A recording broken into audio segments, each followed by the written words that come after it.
All right, we're going to keep things moving right along and bring up our first panel, which is our title panel, Women and Risk. Catherine Mann is the moderator of that panel. So our first panel is on women and risk, and we have three speakers, and we're going to talk about sort of in some sense, the nuts and bolts. You know, do women have different risk attitudes, and does that inform financial instruments? Is it a market opportunity that women have different risk attitudes? We'll go into some more depth on whether or not they do or not, but we have some representatives here who look upon this marketplace and ask themselves the question whether or not women have different attitudes towards risk, and therefore if they do, we should be able to segment the market and make money doing it. Well, I mean, that is sort of our business. So we've got our speakers have different sort of perspectives on this market, women in the marketplace for financial products. And we're going to start with the global perspective with David Kotok, CIO of Cumberland Advisors. You've got the extensive bibliographies and biographies in your agenda, so I'm not going to go too far on that. Then we'll come down a little bit to talk about sort of what the research shows about women and risk with David Babel, who's Professor Emeritus of Insurance and Risk Management from Wharton School, currently Senior Advisor of the Finance Group and Insurance Economics Practice at Charles River Associates, not too far from me, Charles River. And then we'll come down a little bit further to the actual implementation of a strategy, which will be with Marge Franklin, President of Merit Private Wealth. So that's our agenda. We'll have some opening comments by each one of the speakers. Then we'll have an opportunity for them to talk a little bit with each other. And then we'll open it up to the audience. So I'm looking forward to a good panel. Thank you. Thank you very much, Catherine. And Mary, thank you for including this man in the Women's Issues Conference. I could say that I may not be part of the 50% of the world that Sandy referred to that are women, but I am part of the group that made the women possible.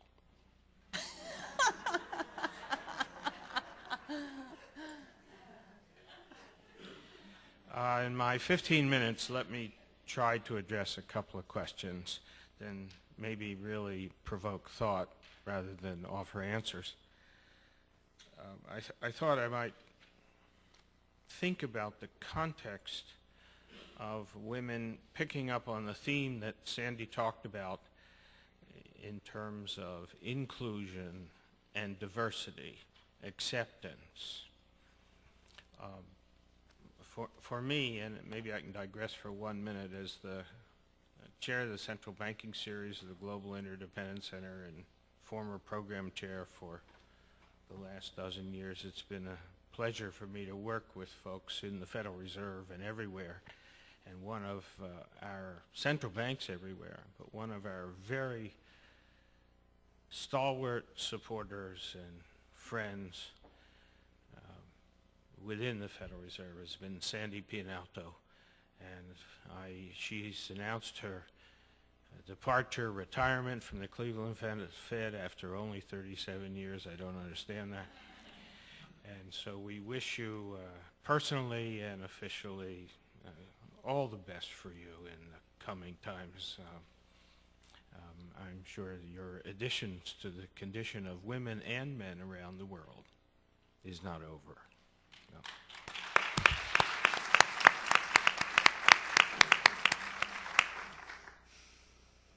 No. Some thoughts about women, and maybe I can plant a seed or two in terms of employment.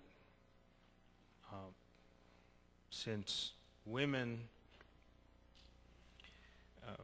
by their nature and the nature of the world, have to then mesh with particular needs that men don't have, and seek income, and you heard statistics that Sandy cited in terms of income differentials and obtaining jobs.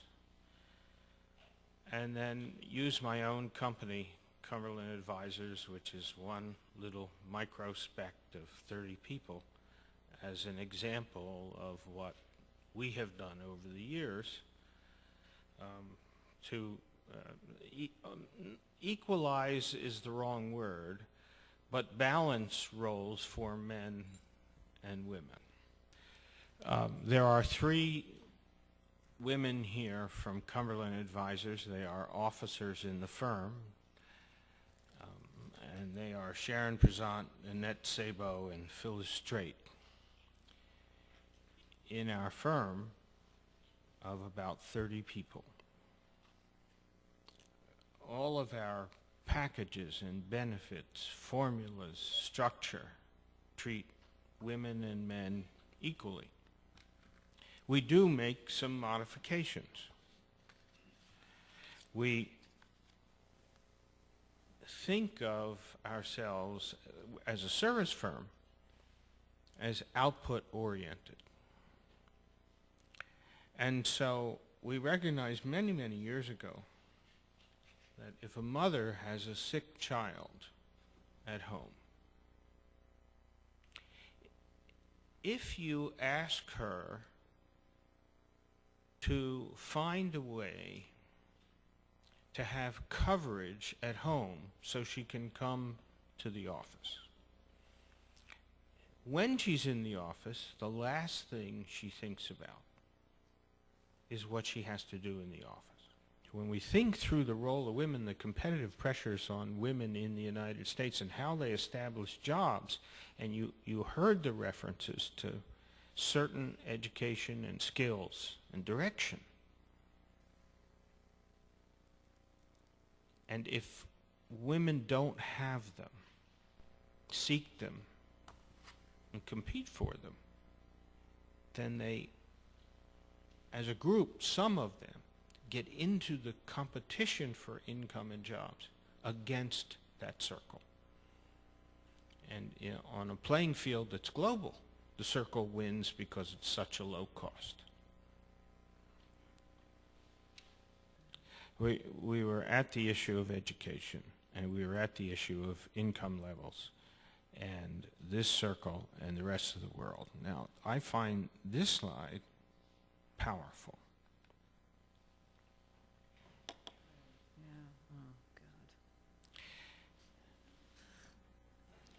If you think about public employees, now that includes public universities. If you think about this, what it means to have your highest paid models, the highest income models in the sector of government, and where are the rising or the top star that attracts the situation? Now, there are some blue ones, and they're medical schools. And you can see them if you look carefully. But I find it telling that in the United States, the highest paid public position is a football coach. I don't know if any women are football coaches in public colleges, universities. I for one, find this slide terribly troubling, because what it says is, at the upper end of the levels of things, where are our values? So, will that change? Well, even the Federal Reserve took 100 years, but it's changing, so another 100 years, who knows? And let me get to the last slide quickly because of time. A little complex economic slide put together by Bob Ruska, an economist in New York. And what he did is his notion was to take the unemployment rate and say, wait a minute, we have a very simple answer to why the participation rate has been falling, meaning and that's been going on for a number of years. And what it says is that fewer within a certain population range are electing to look for work, whether they find it or not, take it whether it's part-time or full-time, but essentially they're dropping out. And the dropping out number, or the remainder that's in number, the dropping out number is rising. The remainder that's in number is falling, the labor participation rate. So what Bruska did was say, well, the answer that we get to this all the time is, this is a demographic issue. And friends in the Federal Reserve and outside the Federal Reserve, economists, all kinds of agents in the financial markets and economics answer this question and say, well, it's a demographics issue. And this recent paper in the Federal Reserve, the November 1st paper, which was written by, written as their own research, but by powerful research folks at the Board of Governors, talks about this issue of chronic unemployment and what happens when people are chronically unemployed, and how hard it is after a period of time to get a job, and you lose skills and you lose confidence and that sort of thing. And so thinking about that, I looked at Bruska's chart, and he makes a very interesting point here. He says, suppose we were to hold the participation rate constant, what would the unemployment rate be? And his estimate is, instead of 7.5%, it would be close to 12. So did we lose 4.5 points due to demographics in 4 or 5 years? Implied in the research paper, that November 1st paper that came out of the Board of Governors, is the answer is no. We lost some, but we didn't lose 4.5 points. Well, if we didn't lose 4.5 points, how much did we lose and where? And then some work is being done on that now. And do the characteristics that we saw on the condition of women and jobs in this slide,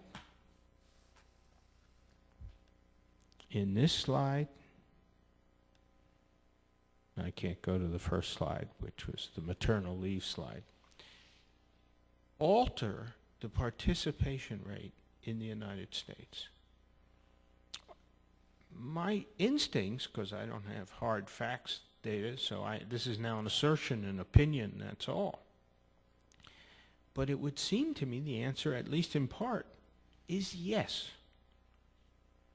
There are millions of women in the United States that are not participating in the labor force for one reason or another because of the general themes that we tried to illustrate in a summary fashion with 3 pictures to take 1,000 words. So the slideshow took too much time, and that means I took too much time. Thank you very much.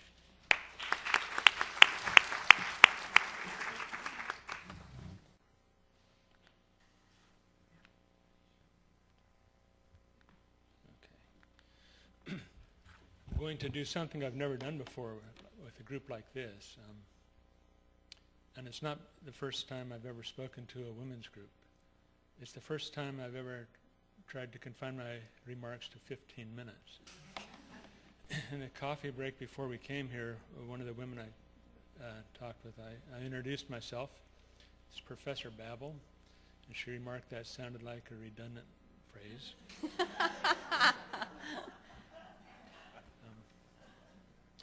I do have interest in the women's issues. I wrote 2 articles on retirement, one for men called Investing Your Lump Sum at Retirement, and one for women, Lifetime Income for Women, An Economist's Perspective. And I've written over 100 books and articles in my career, mostly academic articles. And of all of those articles, these two things I actually wrote for the layperson have had more citations than all the rest combined. So I'm quite interested in this subject. I'm going to talk about women's issues in the context of retirement. I'm going to focus mostly on the United States, although when I taught at Berkeley, I was an international finance professor. By the way, my desk, we recruited Janet Yellen on the faculty when I was there, and she had her desk 3 doors down from mine. I pity the committee that tries to cross-examine her tomorrow. She is very bright and also a tough lady. So they have their work cut out for them. So the typical issues we focus on in retirement are out-of-pocket medical expenses, longevity extending, and the baby bust generation having to support the baby boom generation, decreased importance of Social Security. It used to be a big part. For instance, my father and his age, for every $1 that they contributed, in real terms, they got back $8 in Social Security. My age group, for every $1 we contribute, according to the Stanford Research Institute, we're going to get about 34 cents, and that's assuming that in real terms. So my father's generation got 24 times more than mine. If we look at real yields falling, they've been negative for most of last year. If you look at the TIPS real rate of interest for 5 and 10 years, even the 20-year went negative for a while.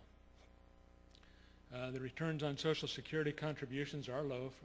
For women, it's 0.4% if you're a higher earning woman, up to 2.8% real return. For men, you have to take off about 50 to 60 basis points on each of those. Men have negative returns if you're a higher earner. Boomers, of course, turning 67 this year, and the demise of pensions. We haven't had a new pension, I guess, one in the last 15 years. It's all 401k type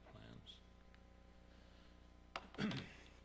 Let me discuss a couple of the issues that affect women particularly. Increasing longevity of population. In the Maxwell Planck Institute in Germany, had an article that came out just a week or so ago. It says 72 is the new 30 for people in the West. And a 30-year-old person over a century ago had the same life expectancy as someone who is 72 now. And what's more important, over the last 160 years in the developed countries, women have increased their life expectancy by 40 years. That's every 4 years that go by, they add a year to their life expectancy. You got to fund that. The Wall Street Journal on Saturday came out with an article by Francis Collins, who is the father of the Genome Project, the Human Genome Project, and also the National Institute of Health director. And commenting on population trends and longevity, he said, these advances, the advances in genetics and medicine, include the reality that on the current pace, every day you survive, you add about 5 or 6 hours to your life. Every day. So just during this conference, you're going to add about 3 hours to your life. A person born in the U.S. today will live about 30 years longer than someone in 1900. There's a woman's longevity and a man's longevity, the mortality statistics, the women in the blue. And this is a more interesting chart. If you look at women, how many women are alive at each of these ages, and we're holding that constant 100%, in the green bars, this is the number of men that are of the same age. And some of you men that are in the audience, in fact, I talked with one right beforehand. I said, he's not having too much luck with the women. I said, if you wait long enough, the odds do improve. This is the implicit return on Social Security contributions. Depending on the year that you were born, and you can see how it's gone down substantially. And these are the returns depending upon your income on Social Security. These are for women. What's interesting, because of the 1983 Supreme Court case where the court essentially said women are the same as men, they changed the way pensions work. And this is a huge victory for women. It used to be that you funded your own retirement and according to your own life expectancy. And because women have a higher life expectancy, the Social Security Administration says it's about 5 years more than men. They would get annuities that would pay less per month because they're going to live on average about 60 to 72 months longer than men. If it's $1,000 a month annuity, that's 60 to 72,000 more dollars. Someone's got to pay that. And the Supreme Court said, yeah, but it's not going to be the women. And ever since that point in time, women and men get the same pensions, which means the men's got reduced to pay for that. And so you get less participation in programs that are designed like this by men. This is the effect of baby boomers on the U.S. population ratio. I'm sure you all know about that. We're going to have only 2 or 3 people supporting us where we had 8 people supporting us, the baby boom generation. Let's go to the women's issues in particular. There are a dozen studies I relied on. They're all referenced in the paper called Lifetime Income for Women, which was, I guess that was made available to people. Yeah. And in fact, there are over 85 studies that are backing the comments I make on annuities. But the studies show that women are less tolerant for risk than men. Or if you look at it in terms of risk-seeking, unmarried males are the most risk-seeking of all. And then you have the married males who are 1.4 times less risk-seeking. The married females 1.7 times less, and the unmarried females 2 times less, 200% less risk-seeking than men. That's not necessarily a good thing. The next point I have is, to me, particularly poignant. Women outlive their husbands by 6 to 8 years. Actually, a typical widow is 9 years in the United States. But a lot of women aren't married, and so this 6 to 8 years is a typical number.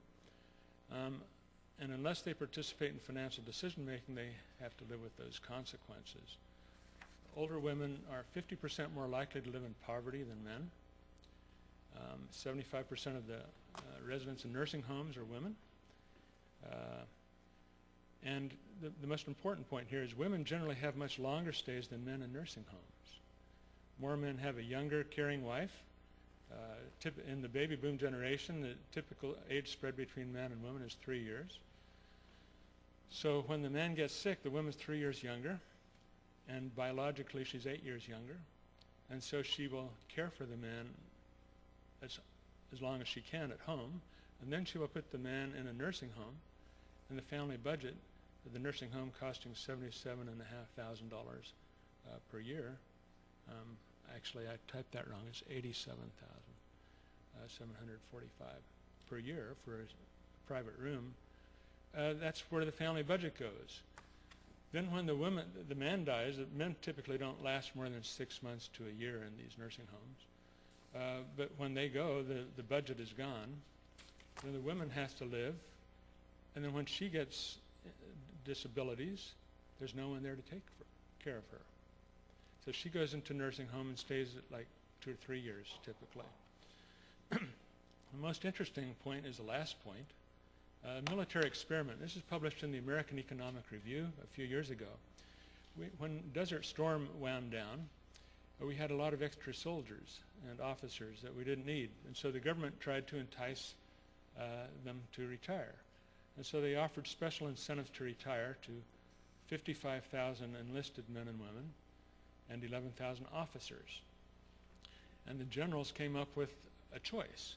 we'll give you a lump sum bonus if you leave the military now and retire, or we'll give you an annuity. The generals are better at logistics and artillery than they are in actuarial science, however, and they messed up. It ends up that they got the embedded interest rate in these annuities, which should have been about 6%. They got it between 17.5% and almost 20%. Now, annuities pay not only interest rate, but they also pay a mortality credit, which is based on how many years you have left in your life expectancy. For instance, if you have 20 years left, that's 5% per year, and that amortizes the entire principal. But if you think of the mortality credit of these soldiers, a lot of them were not. They had more, life expectancies greater than 20 years, but they're still going to get like 3% plus interest. Now, think of getting 23% for the rest of your life. So $100,000, and you can get a lump sum if you retire from the military, or we will give you $23,000 per year for the rest of your life. Which would you take? Well, it ends up almost well over 90% of all the soldiers took the lump sum. And of the officers, all of whom have college educations, it only takes like 4 years to break even, right? And you're going to live with 30? The officers have better education. They took the lump sum also. Interestingly, they have IQ tests on all these people who are involved in the military. And so some researchers looked at their IQs and the decisions they made. It was well over 50% of the officers took the lump sum, and over 90% of the enlisted men and women. They found that the officers, more of them took annuities, even though the majority didn't. And they also looked at the IQs, and they found that people with the higher IQs, many more of those people took annuities. And the women took annuities, the women officers and the women enlisted soldiers. Now, any economist will tell you there's an arbitrage here. When the markets are paying 6%, 7% at the most, and you can get 23% for the rest of your life, it's a no-brainer. But sometimes risk aversion is a good thing, and this is a case where the women outshone the men. Now, what happened here? I think you gave me the wrong. Let's see if I can do this.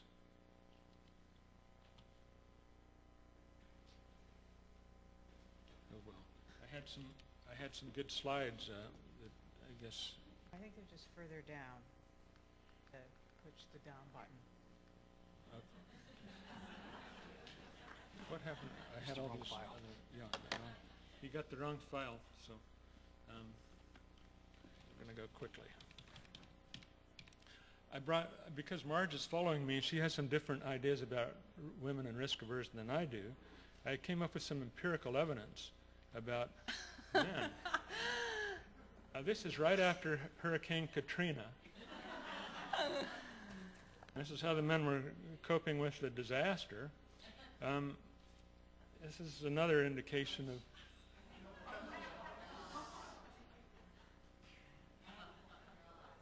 but they got to get the grill going, so I mean this is what you're dealing with.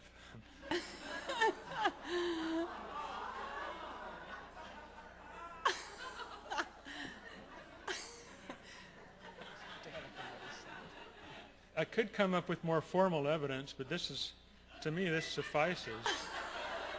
And I have over 100 of these photos. I teach risk and insurance as well as finance at Wharton, and this is what we're dealing with. Well, my last point I want to make is what kind of financial instruments are appropriate for women. Well, I've written that paper that I think is a good view of it, but some people say, well, stocks are better for the long run, including some of my colleagues. And this is what, if you look at, if you start with $100,000 and you go through retirement up to 40 years, from 65 to 105, most people are gone by then. But you would go up to 1.5 million or so. This is a log scale, so you can see if you go up 4 inches on, or no, it's about a foot on that slide, you go from 100,000 to 1 million, and you go down a foot, you go 10,000. So it's in increments, percentage increments, a log scale. What I'm going to do is show you if the rates of return aren't constant, where we assume the rates of return historically in this period, I only went up to the beginning of the 2009, but it was 11.33%. But if you look at the stochastic process and assume it's normal, you're down to 20,000 after 40 years, starting with 100,000, and withdrawing the same amount that you could with an annuity. Okay? But if you add, that's if you take into account the median return in a distribution. But look at the, if you include expenses, you're negative 226,000. Now, the fact is, interest rates and rates of return aren't constant in the stock market. This is the chance, there's one chance in this number that the stock market behaves normally. And so you don't want to use a normal distribution, which is represented by the red line. You want to use a distribution that actually behaves like the stock market, which is the blue line. You notice the blue line, if you withdraw $8,400 every year, but you are earning the stock market rates of return, plus or minus how they behave, the median return would be the blue, which only goes 26 years. The problem is we haven't added the fact that the stock market returns change over time. And if you look at the true distribution, it's a G&H distribution, by the way, $100,000 you can take out $8,400 per year for somewhere between 6 years and your whole life. And there's actually worse distributions than this. I'm only showing the middle 99%. Okay? So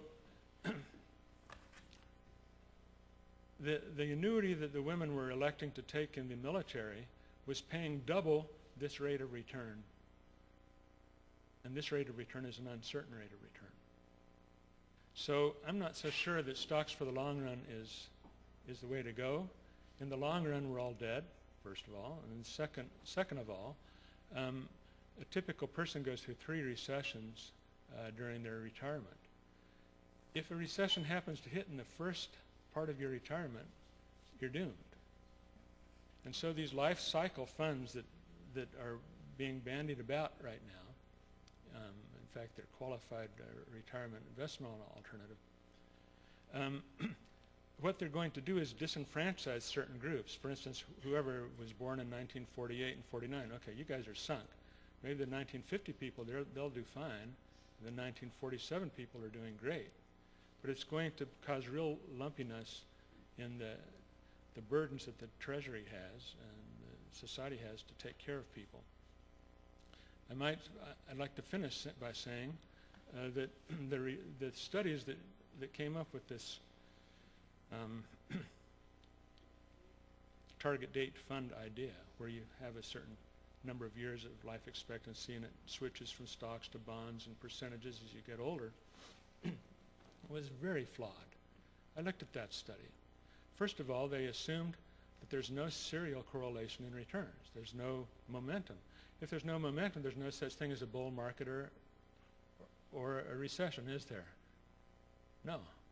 Okay, second, they assume stocks and bonds have 0 correlation. Excuse me. They have about 40% correlation. And when there's a financial crisis, it goes up to 85%, 80 to 85. And they assumed 0. The third thing they assumed was, that it was a normal distribution. And this is the chance that it's a normal distribution. The light blue there is if you take the entire Earth and scrape it out and fill it with Belgian sand, it's how many Belgian pieces of sand would be in the entire Earth. Nothing else but the Earth. Okay, and only one of those Belgian sands, it's the finest sand you can get, is red. So if you pick that one up, it's normal. The rest of these zeros is if you take all of the hydrogen atoms in the sun and you expand each hydrogen atom to the size of an Earth, and you fill each one of those hydrogen atom Earths with Belgian sand, and then you close your eyes and you have to pick an Earth, and then you have to pick one piece of sand. That's the chance that it's normally distributed. Folks, the research is highly flawed. And so I think that there's a better way to do it. It involves tightening our belts, but it's a safer way, and I've described it here. If you're interested, this story is on the Wharton website. FIC means Financial Institutions Center. You go to Policy Briefs, Personal Finance, and I wrote a number of papers on this, but this is one. It's my own strategy with my wife, and it's very revealing.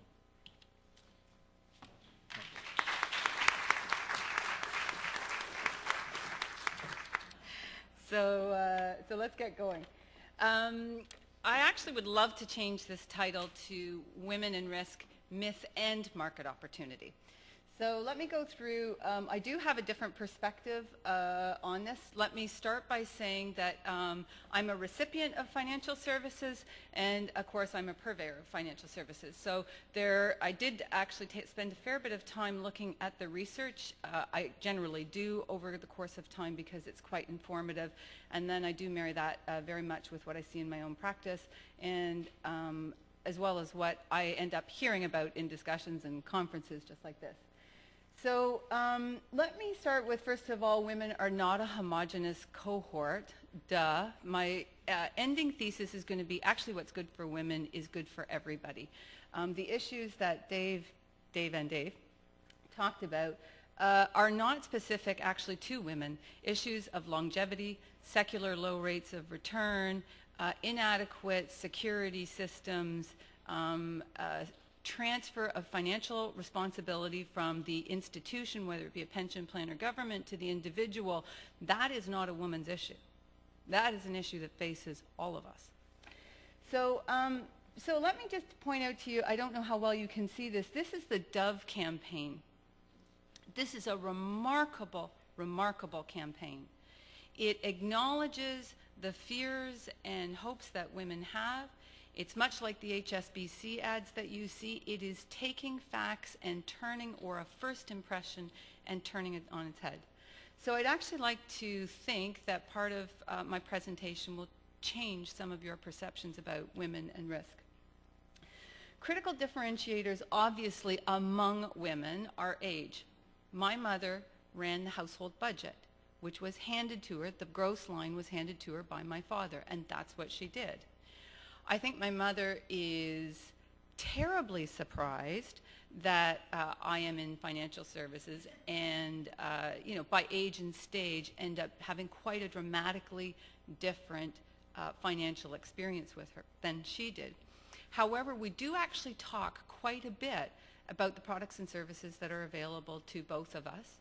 And with my own children in university, we're having those same kinds of conversations around what is available to them and what their expectations are around income, around caring for themselves from a financial perspective, and being well educated. Education obviously is a big one. Sandy, I thought you did a great job of highlighting the numbers as they stand. I happened to recently give a speech at Queen's University Business Program. I'm a Canadian. I'm sure it'll come out at some point when I say out. And I gave a speech to 120 commerce students, and for the first time in my career, I was actually remarkably hopeful about women in business. They all turned up in suits. They were sharp. They were aggressive in the right way. They were confident. And their expectations going forward are dramatically different than the generation that was ahead of mine, who were breaking through glass ceilings. And they're very different than my generation in terms of partnerships that they will form on the family front or not. The expectation that they will be treated fairly. They will take it in the context of their own personal aspirations and goals, but they will not be denied, at least they're 20-year-olds, so we were all hopeful at 20. They look like, though, they will not be denied what they think are equal rights. Obvious stuff. Income, assets, experience, and marital status all impact the way you're going to deal with a woman individually. So, and again, I don't know, if you just spend a little moment looking at this picture, it looks like a man on first blush. If you look to the right, it's actually a woman cradling a baby, and it's an old man fiddling to her. Now, this is exactly what I think of financial services. Our starting point on risk is a male-determined definition of risk. Now, there's some very interesting research. I would point out that it's not just male-dominated. Kahan and Brahman did some interesting research in 2007, and they noted two things. First of all, there isn't a discernible difference by gender with regards to men and women. They do notice, though, there is an incredible difference between white males and everybody else. Now, when you look at financial services, even in this day and age, you see a sea of white men. And so, Sandy, you talked about Harvard Business School. Not only was it women who weren't participating in a way that was acceptable to a norm, foreign students weren't as well. And so we can see that when we start to look at the research with regards to risk. Now, Professor Babel did a good job of talking about the inherent flaws and perils of research. All of us in the practice, in the business, have been caught at one moment or another where a correlation really is not the causation. So it's interesting because there is this notion that risk aversion, that somehow risk aversion is an inherently womanly characteristic. And that's, in my view, not true. There's a big difference between risk aversion and risk awareness. And so I hope through the next few slides that we can spend some time on risk awareness. So let me just kind of skip through some of the research conclusions that you will have heard over time. The first is that women are less confident about investing and financial matters than men. A lot of that is based on two sort of systems. One is women's allocation to stocks as a general percentage of their portfolios, and the second is, of course, investment questionnaires that people use to try and determine sensitivity around risk. If any of you, and I know I talked to a woman here from Morgan Stanley earlier, I know if you're in the practice, you've probably looked at some of those questionnaires and you can begin to think of all the flaws, all the gaps between what you're trying to get at, what you're trying to understand, and what that survey is capable of. I'd offer up that women are not less confident, but they require more information to assess the risk and return trade-off. The other thing that researchers will look at is the gap size between the average man's portfolio and the average woman's portfolio. And I put in here women save less. That's actually, I want to qualify that. That's not true. Women save more on a relative basis. They save in an absolute basis less because they're only earning on average 78% of a male counterparts. And so they actually can't afford to take the same kind of risk because they don't have the same financial discretion. Women aren't as interested in financial matters. I'll tell you, most research, and take a look at the BCG, Boston Consulting Group research, you can get it online, it's really easy. They are totally dissatisfied with financial services, to the tune of over 70% of women are completely dissatisfied. They find the service condescending, they find it patronizing, and if they're there with a man, if they're included in the discussion, and when they are included in discussions, it's in simple terms, it's inappropriate.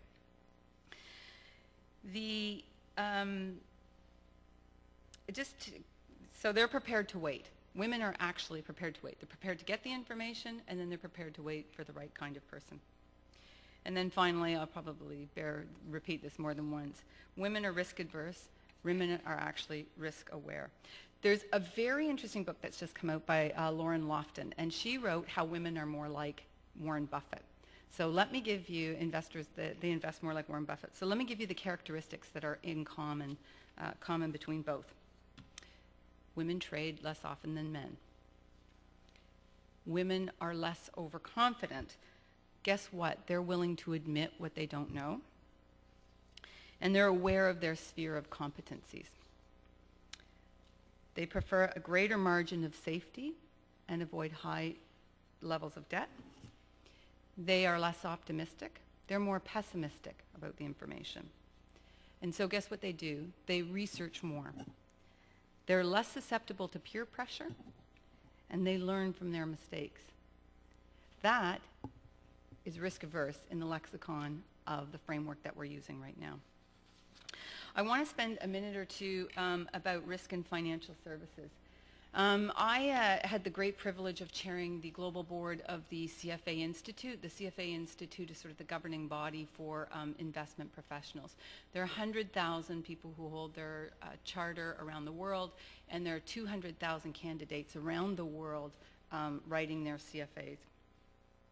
The CFA Institute has launched a new program called The Future of Finance, and it is a fascinating exercise into how do we repair the break between what society expects from financial services and the outcomes that they've actually experienced. And as we all know, those have been there's been a Grand Canyon gap between those two.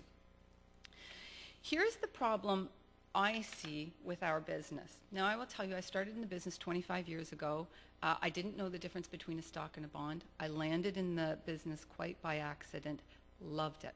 I came from a marketing job. We would have killed for the data that the stock market or the markets in general provided. And I then went about desperately trying to become competent and to have a successful career. And it struck me very early on, I looked like I was 12 and I was dealing with pension plans. And I remember the day the penny dropped for me about what I think was the moment I realized I could become competitively very successful. I sat in a room with a pension plan, head of HR, CFO, CEO, and the pension benefits administrator.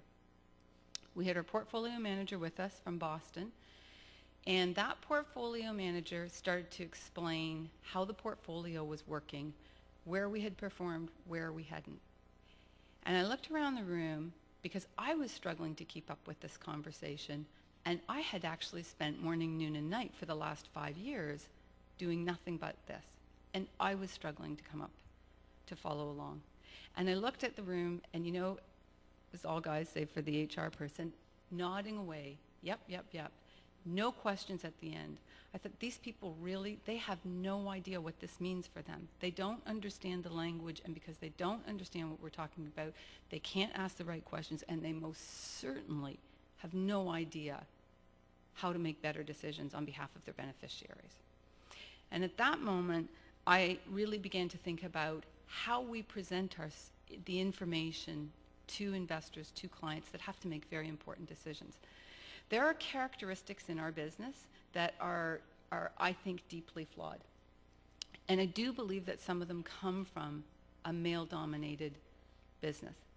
The first is, just because you can measure it doesn't mean you can manage it, and it certainly doesn't mean you understand it.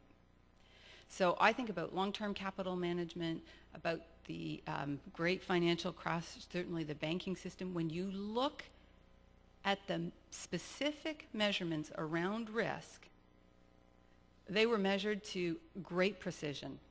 Sandy, you tell me. I don't know how many decimal places. It doesn't mean they were managed or they were understood. Measurement gives the appearance of precision and certainty. I see that all the time. Go to 2 decimal places every time. You just seem so much more credible. More importantly, risk does not equal uncertainty. And this is where I think the disconnect between men and women occur. Risk in our business is standard deviation or volatility of returns. That's how we measure risk, in probabilities, based on historical rates of return, generally speaking. If you see a number with a risk number, that's what it is. That does not measure uncertainty. So if we go back to what we've heard earlier this morning about women, where they are primarily responsible for their households, we know that research shows us women are not motivated to, as a generalization, are not motivated to make money, accumulate money for money's sake. They are very motivated by it for what it means for their families, what they can do for it. So if they're looking at a mathematical equation around risk, and they know that whether you give them the number or not, they know stock markets go up and down, they know, well, now bonds will go up and down. It is not the same thing as uncertainty, which is what most women are actually managing to. And we can't measure uncertainty. We can put qualitative factors around it, we can certainly have a discussion around it, but we can't measure it the same way that we can. So this, if you can't see this little cartoon, it says, this is a financial advisor talking to a couple. What should you do? Here's what you should do. Invent a time machine, go back 16 months, and convert everything to cash. So here's the challenge. We know that women are dissatisfied with financial services most, actually ahead of the auto industry. Now, I will tell you, I sent these slides to my son, who's in his second year at university, and I edit his papers, and he felt full liberty to edit my slides. And he said, Mom, I'm surprised about the auto industry. I would have thought cable, cell service. And I said, yeah, but Jack, those things are endemic to everybody. We're looking at specific services, specific areas where women feel, relatively speaking, treated poorly. And he said, oh yeah, like the time when you and Dad went to go buy the car. He said, we listened to that one for 2 days. I was the one buying the car, and I was shocked. So here's what I think our industry has not addressed at its most basic element, irrespective of whether you're a man or a woman. We do not provide particularly good information. We certainly don't provide the education for people to make good decisions around their financial security, and we communicate it very, very poorly. So, I think in my own practice in the research, women are looking to make good decisions. These 3 elements are, of course, quite important. The cartoon says, we've all been there, right? Wagging our finger. You're fluent in 24 programming languages, but you can't even talk to me about the weather. I think that's a pretty good synopsis of our business. So here's what I think the opportunity is, and I think it's staggering. The female economy, it's the largest emerging pool of wealth on the horizon. We had some interesting statistics earlier today. Suffice it to say, it's important. Addressing issues of information communication and education improve the entire system. Longevity, a secular low return environment rate, uncertainty about human capital, how long you're going to be working, this notion that we would all like to retire at 67 or whatever age we should. I think Dave's slide really showed the U6 number. Maybe you can't. Maybe you're going to be out at 55 and you can't get back in. And certainly this notion of financial responsibility for your own security is changing the dynamic. What women are demanding is not unreasonable. They're prepared to wait. They have good frameworks. I think that implemented throughout the entire system has enormous implications, very positively for all of us. Thank you very much.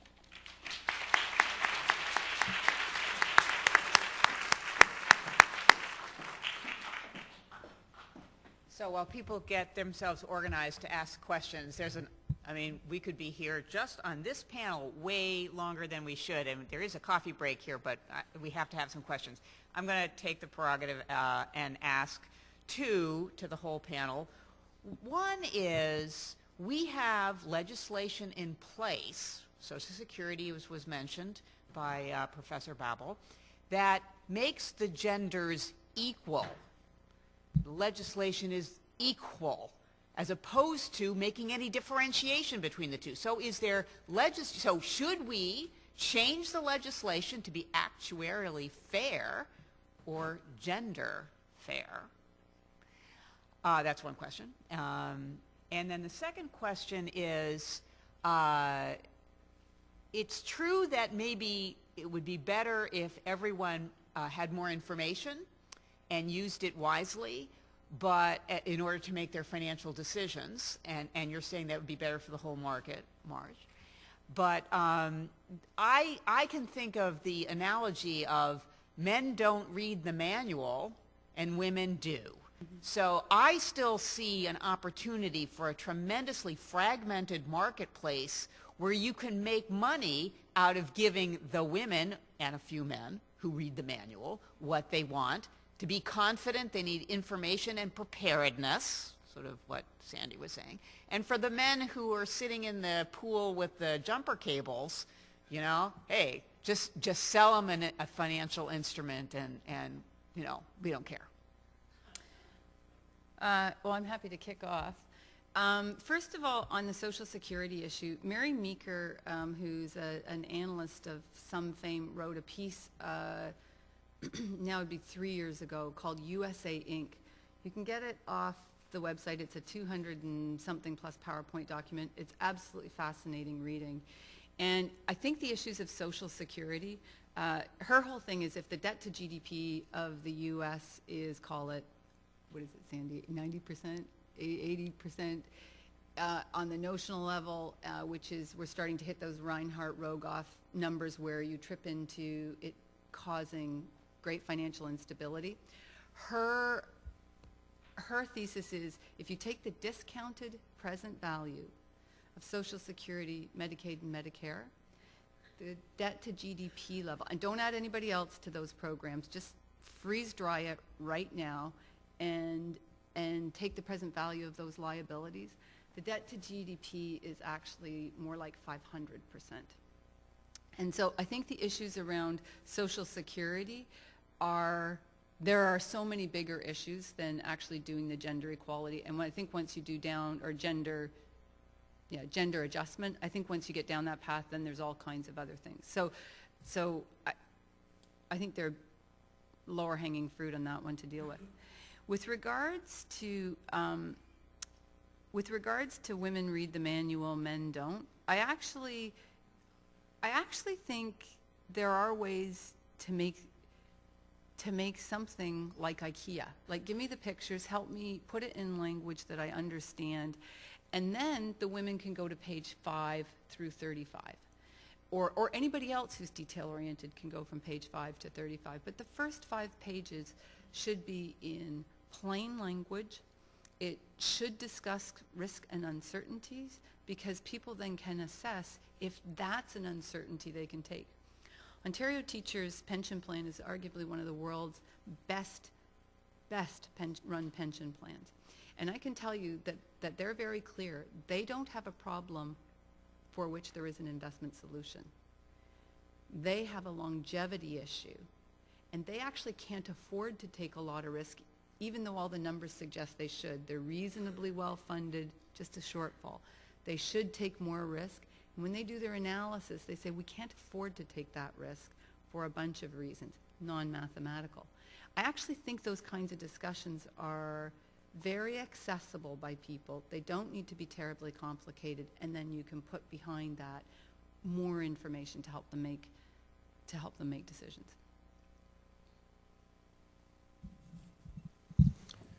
I agree entirely with Marge's point about risk awareness is really the focus, and risk aversion is a metric that economists use to show how people that are given full information respond to choices. And so we've taken out the risk awareness in those studies, but risk awareness is a key issue. And I appreciated the remarks at the beginning of this program from our Federal Reserve president, who talked about how she'd like to feel prepared. And that is my experience, that in interacting with women and men, and I worked at Goldman Sachs, I worked at the World Bank, and also in the universities, the women come to the table typically more prepared, and if they aren't prepared, they tend not to speak up so much.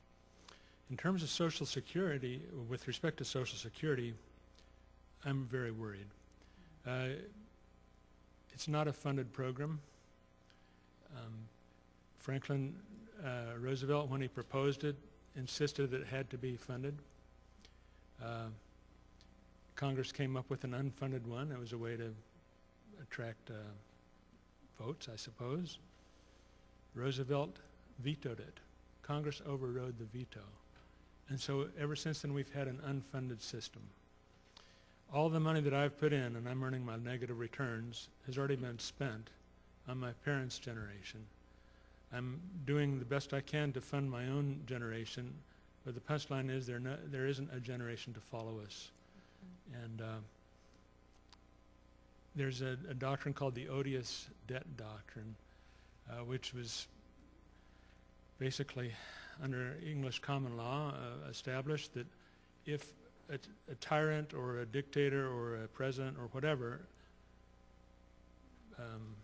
prime minister, leaves the people with a big debt and they have spent it on castles or they've wasted it, that there's no obligation for the people who remain to pay off that debt.